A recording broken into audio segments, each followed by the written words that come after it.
माँ की तस्वीर के सामने खड़ी होकर शुभांगी माँ से बातें कर रही थी। काश माँ आज आप होती तो कितनी खुश होती दुल्हन के रूप में मुझे देखकर। बताओ न माँ, आज आपकी बेटी दुल्हन के रूप में कैसी दिख रही है। बाबा आज भी मुझसे वैसे ही नाराज हैं जैसे आप मुझे छोड़कर गई थी। कहते कहते शुभांगी की आंखों से निर्जर धारा बह गई। तभी कमरे में शुभांगी का बड़ा भाई सुहास और सुरभि आते हैं और अपनी छोटी को यूं बिलखते देख उसे सीने से लगा लेती हैं। मत रो मेरा बच्चा, आंखों से गिरे मोती को पोंछते हुए सुरभि कहती है और सुहास उसे गुदगुदी करके हंसाने की कोशिश करता है। अब बस कर मेरी बहना, देख बारात आ गई है, जल्दी से अपना मेकअप ठीक कर और चल, तेरा राजकुमार बेसब्री से इंतजार कर रहा है। शुभांगी अपना मेकअप, अपनी साड़ी सब ठीक करती है और सुरभि के साथ नीचे स्टेज पर जाती है जहां उसका राजकुमार श्रेयस आंखें बिछाए बैठा था। रस्म शुरू हो जाती है पर कहीं भी शुभांगी के पिता नज़र नहीं आते, जिसे देखकर शुभांगी काफ़ी निराश हो जाती है और मन ही मन सोचती है आज भी बाबा उसे माफ़ नहीं कर पाए। आखिर जो गलती उसने की ही नहीं थी उसकी सज़ा पूरे 23 सालों से भोग रही थी। दरअसल 23 साल पहले शुभांगी के जन्म के साथ ही शुभांगी की माँ उन सब को छोड़कर भगवान को प्यारी हो गई थी, जिसकी वजह से शुभांगी के पिता कैलाश जी उसे अपनी पत्नी के मौत का जिम्मेदार मान बैठे थे। बेइंतहा मोहब्बत करते थे कैलाश जी अपनी पत्नी से, पर जब शुभांगी पेट में थी तब 8वें महीने में सीढ़ियों से गिर जाती है बेभाजी। आनन फानन में उन्हें भर्ती करवाया जाता है अस्पताल में। वहां डॉक्टर ने हिदायत दी कि इस डिलीवरी में विभाजी और बच्चे के जान को खतरा हो सकता है। कैलाश जी ने डॉक्टर से विभा की जान बचाने की गुजारिश की, पर विभा जी ने अपने जान के बदले बच्चे की जान बचाने की जिद पर अड़ गई थी और हुआ भी वही जो विभा जी चाहती थी। विभा जी की जगह कोई भी माँ होती तो वो भी यही करती, क्योंकि कोई भी माँ ये नहीं चाहेगी कि उसकी जान के बदले नन्ही सी बच्ची की जान की बलि दी जाए। और कैलाश जी अपनी जगह सही थे, वो अपनी पत्नी की जान बचाना चाहते थे। डॉक्टर की लाख कोशिशों के बावजूद भी विभा जी की जान नहीं बचाई जा सकी और तब से अब तक कैलाश जी के अंदर शुभांगी के लिए नफरत ने जगह ले ली थी। यही सब सोचते सोचते शादी के मंडप पर शुभांगी मायूस हो गई। उसके चेहरे की मुरझाई आभा सुरभि का ध्यान बार बार उसकी तरफ खींच लेती थी और इशारों इशारों में सुरभि शुभांगी को मुस्कुराने की हिदायत दे देती।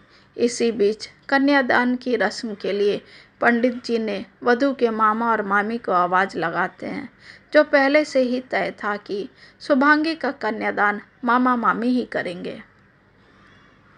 सुबह से दोनों इस रस्म का इंतजार कर रहे थे, क्योंकि उनकी कोई बेटी नहीं थी और शुभांगी को ही अपनी बेटी मानते थे।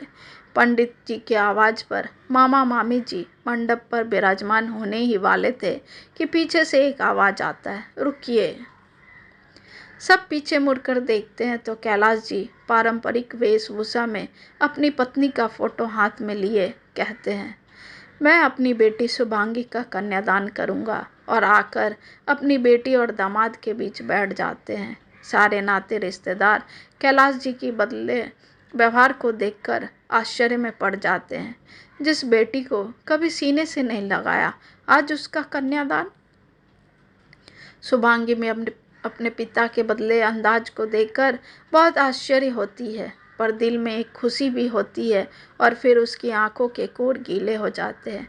पिता का ये अनोखा पितृत्व भाव देखकर सुरभि और सुहास भी बेहद खुश हो जाते हैं। दोनों बच्चे आकर अपने पिता के पास खड़े हो जाते हैं। खुशी के आंसू उन दोनों भाई बहनों की आंखों में भी झलक रहे थे। कन्यादान के पूरी रस्म में शुभांगी अपने पिता के मुख को ही कनखियों से देख रही थी और धन्यवाद दे रही थी अपनी माँ को, अपने भगवान को, जिसने उसके पिता के प्यार को इतने सुंदर मौके पे तोहफा स्वरूप दिया था। कैलाश जी भी अपनी पुत्री के माथे पर प्यार से अपना हाथ रखकर उसे आशीष दे रहे थे और मानो अपने किए की माफ़ी मांग रहे थे।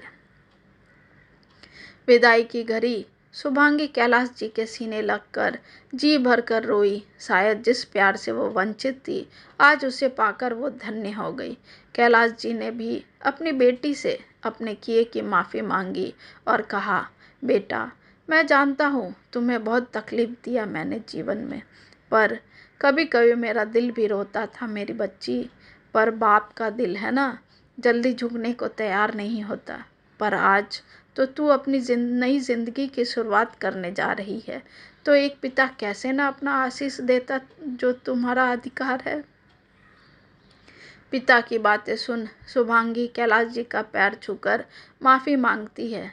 बाबा, मुझे माफ़ कर दीजिए, मैंने आपको कितना गलत समझा, पर आप तो अंदर से बिल्कुल मोम से निकले। मैं ही शायद आपके भावनाओं को समझ नहीं सकी।